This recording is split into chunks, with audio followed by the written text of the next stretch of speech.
நல்ல படங்களுக்கும் தியேட்டருக்கு வாய்ப்பு கொடுங்க. நம்பர் ஆஃப் ஷோ அட்லீஸ்ட் 2 ஷோவாவது கொடுங்க நான் கேட்டுக்கிறேன்.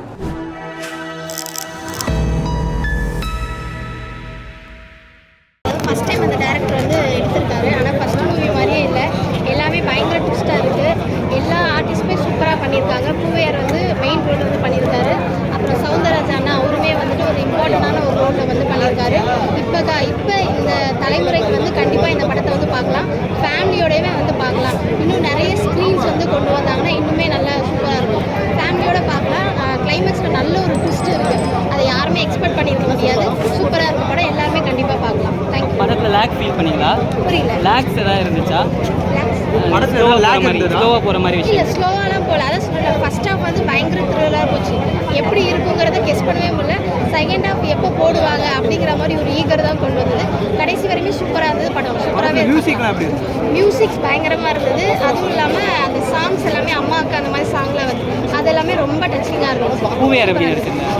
பூவையார் வந்து ஃபர்ஸ்ட் ஃபிலிம் மாதிரியே தெரியல, பயங்கரமாக ஒரு இம்ப்ரெஷனாக நடிச்சிருக்காரு. கடைசியில் அவர் எப்போ பேசுவார், எப்படா வாயத்தை வந்து பேசுவார் அப்படிங்கிற மாதிரி ஒரு ஈகர் தான் கொண்டு போச்சு. பூவையாரும் பயங்கரமாக பண்ணியிருக்காங்க. டேரக்டருக்கு இது ஒரு நல்ல படமா? டேரக்டர் வந்து ஃபஸ்ட் டைம் பண்ண மாதிரி தெரியல, எல்லாமே சூப்பராக இருந்தது. இது என்னடா போர் அடிக்கிற மாதிரி இருக்குது, அந்த மாதிரியெல்லாம் ஒரு ட்விஸ்டே கொடுக்கல. எனக்கு ரொம்ப ஆச்சரியமாக இருந்தது. ஃபஸ்ட் டைம் பண்ண படம் சூப்பராக இருக்கும். கிளைமேக்ஸில் எல்லாருமே சைலண்ட்டாக அழுதுட்டாங்க. அது பார்க்கும்போது சந்தோஷமாக இருக்குது. படம் வந்து வெளியே சொல்ல ஆடியன்ஸ்லாம் நல்லா இருக்குன்னு கொஞ்சம் எனர்ஜியாக தான் இருக்குது. ஏன்னா அதுவே எனக்கு நம்பிக்கை ஒரு மாதிரி 2 மிக்ஸ்கள் தானே. ஒவ்வொரு படத்துலையும் ஆடியன்ஸ் நல்லா இருக்குன்றாங்க, ஆனால் அடுத்தடுத்து அந்த படம் வந்து லிஃப்ட் ஆகாமல் இருக்கும். ஸோ இதுக்கு என்ன பிரச்சனைனா தியேட்டர் இல்லை, ஷோஸ் இல்லை, அடுத்த ஆடியன்ஸ் வரணும். நம்ம இந்த மக்கள் பேசின ரிவ்யூ போய் சேரணும். இது பொருளாதாரம் சம்மந்தப்பட்டது, விளம்பரம் சம்மந்தப்பட்டது நிறைய இருக்குது. அதனால் இந்த படம் ஹிட்டானா மட்டும்தான் எங்களால் முழுமையாக சந்தோஷம் அடையும். ஹிட்டுன்னா அட்லீஸ்ட் நாங்கள் போட்ட அந்த 3 கோடியாவது அந்த ப்ரொடியூசருக்கு கிடைக்கணும். 3 கோடி ரூபா போட்டிருக்காரு, 25 லட்ச ரூபா செலவு பண்ணியிருக்காரு. அந்த 3 கோடி 25 லட்சமாவது அவருக்கு திருப்பி கிடைக்கணுன்றது மட்டும்தான் என்னுடைய எண்ணமாக இருக்குது.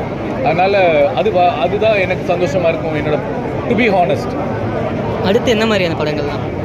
இப்போ நான் வைலன்ஸ் ஒரு படம் பண்ணிகிட்ருக்கேன். அடுத்து அருள்நிதி சாரோட ஒரு படம் பண்ணிகிட்ருக்கேன், ஒரு ஹீரோ, நான் வில்லன். அண்ட் சாயாவனுன்னு ஒரு படம் ஹீரோ நடிச்சிருக்கேன். நெக்ஸ்ட் மந்த் ரிலீஸ் ஆகுது. ரிலீஸ்க்கு ரெடியாக இருக்க படங்கள் இடி முழக்கம், அப்புறம் வந்து நான் வைலன்ஸ், இன்னொரு மலையாள படம் இருக்குது, போயிட்டுருக்கு, எல்லாம் போயிட்டுருக்கு. எக்ஸ்பீரியன்ஸ் ரொம்ப கஷ்டமாக இருந்துச்சு, ஆனால் ரிசல்ட் பார்க்கும்போது ரொம்ப ரொம்ப சந்தோஷமாக இருக்குது. ஃபர்ஸ்ட் வந்து ஆடியன்ஸோட பார்த்துருக்கீங்க, அவங்க வரவேற்பு எப்படி இருந்தது? பயங்கரமாக இருந்துச்சு. என்னென்னா நாங்கள் எதெல்லாம் உழைச்சோமோ, ஒரு காமெடி சீனாக இருக்கும், ஒரு எமோஷனல் சீனாக இருக்கும், கிளைமேக்ஸ்லலாம் வந்து நாங்கள் பயங்கரமாக உழைச்சோம். அது எல்லாமே ஒர்க் அவுட் ஆகிருக்கு. ஒரு சின்ன குழந்தை கூட இந்த கதையை புரிஞ்சுக்குது. நிறைய சென்டிமெண்ட் இதில் இருக்குது. நான் அந்த லீக் பண்ண விரும்பலை. அதாவது பார்க்குற ஆடியன்ஸுக்கும் நிறைய பேர் ரிவ்யூ கொடுத்தேன். எங்களோட கிளைமேக்ஸ் ட்விஸ்ட்டு மட்டும் யாருக்கும் சொல்ல வேணாம் அப்படின்னு சொல்லிட்டு கோரிக்கை வச்சுக்கிறேன். தேங்க்யூ. படத்துக்காக ரொம்ப ஃபிசிக்கலாக கஷ்டப்பட்டுருக்கீங்க, போஸ்டரில் தெரிஞ்சது பார்க்குறப்போ அந்த எக்ஸ்பீரியன்ஸ் எப்படி இருந்துச்சு? ஆனால் படத்துக்கு முன்னாடியே நான் அப்படி ஃபிசிக்கலாக இருப்பேன். படம் ஸ்டார்ட் ஆக போதுன்னு தெரிஞ்சு நான் இன்னும் நிறைய ஒர்க் அவுட் பண்ணி இப்படி தான் வேணும் உடம்பு அப்படின்னு சொல்லிட்டு நான் அதை அப்படியே செட் பண்ணிக்கிட்டேன். அதுக்காக ஒரு 6 மாதம் உழைச்சேன். அவ்வளோதான் இல்லை. ஜிம்முக்கெலாம் போய் ஜிம்முக்கு போயிட்டு ஃபுட்டு வேறு நான் வந்து அவ்வளோ சாப்பிட மாட்டேன். நான் ஒரு tea lover, any time tea குடிச்சிட்டே இருப்பேன். அதோட டீ வேறு கம்மி பண்ணி சொல்லிட்டாங்க, அதே ரொம்ப கஷ்டமாக இருந்துச்சு. ஓகே, படத்துக்கு யாராவது விஷ் பண்ணாங்களா? அது வரைக்கும் செலிபிரிட்டிஸ் உங்கள்கிட்ட நிறைய பேர் விஷ் பண்ணியிருக்காங்க. அது வந்து நாங்கள் இப்போ லீக் பண்ண விரும்பல. இப்போதைக்கு எங்களுக்கு வந்து படம் பார்த்துட்டு புகழானவாக இருக்கட்டும், சரி, எல்லாருமே வந்து நிறைய பேர் விஷ் பண்ணியிருக்காங்க. அதை தாண்டி இன்னொரு பெரிய செலிபிரிட்டி எங்களுக்கு பயங்கரமாக விஷ் பண்ணியிருக்காரு. அதை நாங்கள் கூடிய சீக்கிரம் லீக் பண்ணுவோம். ஆடியன்ஸ் கொடுக்குற ரிசப்ஷன் எப்படி இருக்கும் உங்கள் ஃபஸ்ட் படத்துக்கு? ரொம்ப சந்தோஷமாக இருக்குது. ஏன்னா இப்போ நான் என்ன நினச்சேன்னா நம்மளை ஃபஸ்ட்டு ஏற்றுப்பாங்களா தேட்டரில் வந்து பார்த்தா தேட்டரே ஃபுல்லாக இருந்துச்சு. ரொம்ப சந்தோஷமாக இருந்துச்சு தேட்டர் ஃபுல்லாகும் போது. ஏன்னா நம்மளை வச்சு ஒரு ப்ரொடியூசர் வந்து இவ்வளோ பணம் இது பண்ணுறாருன்னா அப்போ நம்ம அவருக்கு ஏதாச்சும் ஒன்று பண்ணணும், ஆடியன்ஸ் அப்போ அதுக்கு ஏற்றுக்கணும்ல. அது ஏற்றுப்பாங்களான்ற ஒரு டவுட் இருந்துச்சு. ஆனால் இப்போ ஆடியன்ஸ் பார்க்கும்போது அவங்களோட ரெஸ்பான்ஸ் பார்க்கும்போது அவங்களோட அப்ரிஷியேட்டே ஒரு மாதிரி சந்தோஷமாக இருந்துச்சு. வந்து படம் சூப்பராக வந்துருக்கு, நாங்கள் இதை எதிர்பார்க்கவே இல்லை அப்படின்னு சொல்லிட்டு நிறைய பேர் சொல்லியிருக்காங்க. அதுவே ரொம்ப ரொம்ப சந்தோஷமாக இருக்குது. படம் பார்க்காத ஆடியன்ஸுக்கு இந்த ஒரு விஷயத்துக்காக இந்த படத்தை வந்து பார்க்கலாம் அப்படின்னு ஒரு விஷயம் என்னென்னா இப்போ இருக்க வட சென்னை, அதாவது நார்த்து சென்னையாக இருக்கும், நிறைய பேர் இப்போ இருக்க யங்ஸ்டர்ஸ்லாம் வந்து இதுக்காக அடிக்ட் ஆகிருக்காங்க. இப்போ இருக்க யங்ஸ்டர்ஸ்லாம் இதை தான் பண்ணுறாங்க. ஒரு சண்டையாக இருக்கட்டும், ஒரு புகையிலையாக இருக்கட்டும், இப்படி தான் இருக்காங்க யங்ஸ்டர்ஸ் தான் அப்படின்னு ஒரு டாக் வச்சுருக்காங்களே. அதை பிரேக் பண்ணி வட சென்னையில் இப்படியும் ஒரு பசங்க இருக்காங்க அப்படின்னு சொல்கிற அளவுக்கு இந்த படம் இருக்குது. அதுக்காகவே நீங்கள் கண்டிப்பாக அந்த படம் வந்து பார்க்கலாம். நல்ல படம் சார், நல்லா எடுத்துருக்காரு டேரக்டர். புது ஃபஸ்ட் மூவின்னு சொன்னாங்க. அப்படி தோணலை எனக்கு. ஆக்சுவலாக 10 படம் பண்ண மாதிரி நல்லா எடுத்திருக்காங்க சார். 3 பசங்களை வச்சு எடுத்திருக்காரு. இதில் பூவியா தான் வந்து ஹீரோ நடிச்சிருக்காரு மெயின். ஆமாம், அப்புறம் 2 பசங்க நடிச்சிருக்காங்க. படம் ரொம்ப நல்லா இருக்குது சார், ரொம்ப பிடிச்சிருந்தது எனக்கு. நல்ல மெசேஜ் சொல்லியிருக்காங்க படத்தில். எல்லோரும் பார்க்க வேண்டிய படமாக நான் இதை பார்க்குறேன் சார். படத்தில் மியூசிக் எப்படி இருக்குது? மியூசிக் வந்து கிருஷ்ண சேத்தன், அவர் ஃபஸ்ட் மூவின்னு சொன்னாங்க. ஆக்சுவலாக ஃபஸ்ட் மூவி மாதிரியே தெரியல, அவ்வளோ நல்லா பண்ணியிருக்காரு. ஏரம்மானோடைய இது அப்படியே சாயல் இந்த மாதிரி எனக்கு தோணுச்சு. அவ்வளோ நல்லா பண்ணியிருக்காங்க. இந்த படம் நடித்த 3 பேருக்கும் சப்போர்ட்டாக இருக்குமா இல்லை? ஆமாம் சார். சார் பசங்க புது பசங்க நல்லா நடிச்சிருக்காங்க. எல்லோரும் மக்கள் வந்து பார்க்க வேண்டிய படமாக நான் இதை பார்க்குறேன் சார். ஏன்னா புது பசங்களை நம்ம வரவேற்கணும். அவ்வளோ நல்லா நடிச்சிருக்காங்க பசங்க. ரொம்ப கஷ்டப்பட்டு நடித்த மாதிரி தான் எனக்கு ஃபீல் ஆச்சு. நல்லா ராம் அப்துல் ஆண்டனி படம் ஒரு சோசியல் மெசேஜ். ஆனால் அது வந்து டேரெக்டாக ஒரு மெசேஜாக சொல்லாமல் ஒரு த்ரில்லர் பேஸாக சொல்லியிருக்காங்க. என்டர்டெய்னிங்காக போதா படம்? ஒரு சீட்டோடைய ஆரம்பத்துலேருந்து ஒரு இன்வெஸ்டிகேஷன் பேஸாக தான் போகுது. இன்ட்ரெஸ்டிங்காக இருக்குது. வேறு என்ன விஷயங்கள்லாம் படத்தை ரொம்ப பிடிச்சிருச்சு? படத்தில் பூவையாருடைய பர்ஃபார்மன்ஸ் முதல் படம் தான். பட் அவர் நடிப்பு வந்து கொஞ்சம் நல்லா இயல்பாக இருந்தது. கூட 2 பேர் நடிச்சிருந்தாங்க சின்ன பசங்க. அவங்க இன்னும் கொஞ்சம் பெட்டராக பண்ணணும், ஃப்யூச்சரில் பண்ணுவாங்க. சவுந்தர் பண்ணியிருந்தார். அவர் நிறைய படங்களில் கேரக்டர் ஆர்டிஸ்டாக பண்ணியிருக்காரு, லீடும் பண்ணியிருக்காரு. இதில் நல்லா பண்ணியிருக்காங்க. அதுக்கப்புறம் நோன் ஆர்டிஸ்ட்டில் பேர் இருக்காங்க, அவங்க நல்லா பண்ணியிருக்காங்க. சாங்ஸ்லாம் எப்படி இருக்குது? சாங் வந்து ரொம்ப சொல்ல முடியாதுங்க, ஒரு தடவை கேட்கலாம். One time watch. Lag feel பண்ணிங்களா? லேக்லாம் இல்லை. படம் ஆரம்பிச்சதுலேருந்தே பார்த்தீங்க அப்படின்னா பேக் டு பேக் இன்ட்ரெஸ்டிங்காக தான் போகுது. லேக்லாம் இது நல்லா இருக்கும், இன்ட்ரெஸ்டிங். அந்த பூவையாருங்கிற பையன் நிறைய மெனக்கிட்டு இருந்தான் படத்தில். அந்த பாடி ஃபிசிக்காக கொஞ்சம் அந்த மாஸ்டரில் இருந்த அந்த டோனில் இல்லை போஸ்டர்லாம் பார்க்குறப்போ. இல்லை பூவையாருடைய அந்த தம்பியோடைய மெனக்கெடல் படத்தில் நல்லா தெரியுது.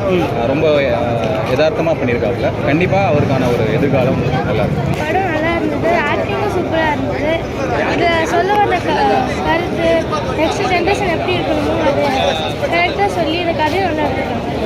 3 பேரும் ஃபஸ்ட் டைம் வந்து நடிக்கிறாங்க படத்தில். எப்படி அவங்க தான் நடிச்சிருக்காங்க படத்தில்? ஃபஸ்ட் டைம் ஆக்டிங் மாதிரி இல்லை, நல்லா ஆக்டிங் பண்ணியிருந்தாங்க. அப்புறம் ஸ்டோரி ரைட்டிங்கும் நெக்ஸ்ட் ஜென்ரேஷன் எப்படி இருக்கணுமோ ஒரு கடைசியில் ஒரு கருத்து சொல்லியும் நல்லா நடிச்சிருந்தாங்க. எல்லோரும் கண்டிப்பாக ஒரு ராம் அப்துல் ஆண்டனி பட்டர் கண்டிப்பாக ராம் அப்துல் ஆண்டனி பார்த்தீங்கன்னா படம் பார்த்தீங்கன்னா செம்மையாக இருக்குது. படம் பார்த்தீங்கன்னா நல்ல வரவேற்பு கொடுத்துருக்கு. இந்த படம் பார்த்தீங்கன்னா ட்ரக்ஸ் வந்து எப்படி அப்யூஸ் பண்ணணும் அப்படின்னு தான் சொல்லியிருக்காங்க. ட்ரக்ஸை வந்து நல்லா எப்படி அப்யூஸ் பண்ணுறது. இதில் வந்து பார்த்திங்கன்னா நம்ம மண்ணுக்கு மக்கள் ட்ரஸ்ட்டு அண்ணன் மக்கள் சவுந்தரராஜன் நல்ல ஃபேம் தான் அவர் ஏற்கனவே. அவர் வந்து பார்த்திங்கன்னா நல்லா பண்ணியிருக்காரு.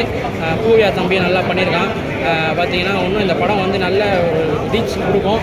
இந்த படம் வந்து தீபாவளிக்கு ஒன்று வந்துருச்சுன்னா இன்னும் சூப்பராக நல்ல ரீச் ஆகிருக்கும். தீபாவளிக்கு வராது எங்களுக்கு கஷ்டம். அதை தீபாவளிக்கு வந்த மூவிலாம் அதோடய பார்த்திங்கன்னா இது அப்போ வந்துருச்சுன்னா பெரிய இடத்துக்கு போயிருக்கோம். முக்கிய தமிழக வெற்றி கழகத்தின் முக்கிய பிரமுகர் ஒருத்தர் அதில் இருக்கார், ஃப்ரேமில் காமிச்சிருக்காங்க. லாஸ்ட்டில் வந்து பார்த்திங்கன்னா படம் வந்து கிளைமேக்ஸு செம்மையாக இருக்குது. அந்த கிளைமேக்ஸை ரிவீல் பண்ணக்கூடாது. நம்ம அது வந்து பார்த்திங்கன்னா பார்த்தா தான் தெரியும். பார்த்து தெரிஞ்சுங்க எல்லாரும். ரொம்ப நல்லா இருக்கும். தயாரிப்பாளர்களும் அரசாங்கமும் இதில் தலையிட்டு இது எல்லாருக்கும் நல்ல ஒரு விஷயத்தை எல்லாருக்கும் சமமாக செஞ்சு கொடுக்கணுன்றதை நான் இங்கே முன் வச்சுக்கிறேன். ஏன்னா ஒவ்வொரு வட்டமும் இது நான் பேசிக்கிட்டே இருக்கோம். தம்பி பாலாவும் பேசுகிறான் காந்தி கண்ணாடியில், டீசலில் என் நண்பர் ஹரிஷ் கல்யாணும் பேசுகிறான். எல்லாத்துக்குமே இந்த பிரச்சனை இருக்கும்போது ஓடுற படத்துக்கு மட்டும்தான் கொடுக்குறீங்கன்றது வியாபாரம் ஒரு பக்கம் இருந்தால் கூட இந்த மாதிரி புது படங்களுக்கு நல்லா இருக்கும்போது 2 ஷோவாவது கொடுக்கலாம். ஒரே ஒரு ஷோ கொடுக்குறாங்க. எப்படி நான் எனக்கு தெரிஞ்ச நண்பர்களே வந்து பார்க்க முடியல. இந்த மாதிரி சில வேதனையான விஷயங்களும் இருக்குது. இதை நான் கவர்மெண்ட்டுக்கும் ஆட்சியாளர்களுக்கும் இதன் மூலியமாக நான் தெரிவிச்சுக்கிறேன். தயவுசெய்து தயாரிப்பாளர்கள் புதுமுகங்களுக்கும் நல்ல படங்களுக்கும் தேட்டருக்கு வாய்ப்பு கொடுங்க. நம்பர் ஆஃப் ஷோ அட்லீஸ்ட் 2 ஷோவாவது கொடுங்க நான் கேட்டுக்கிறேன்.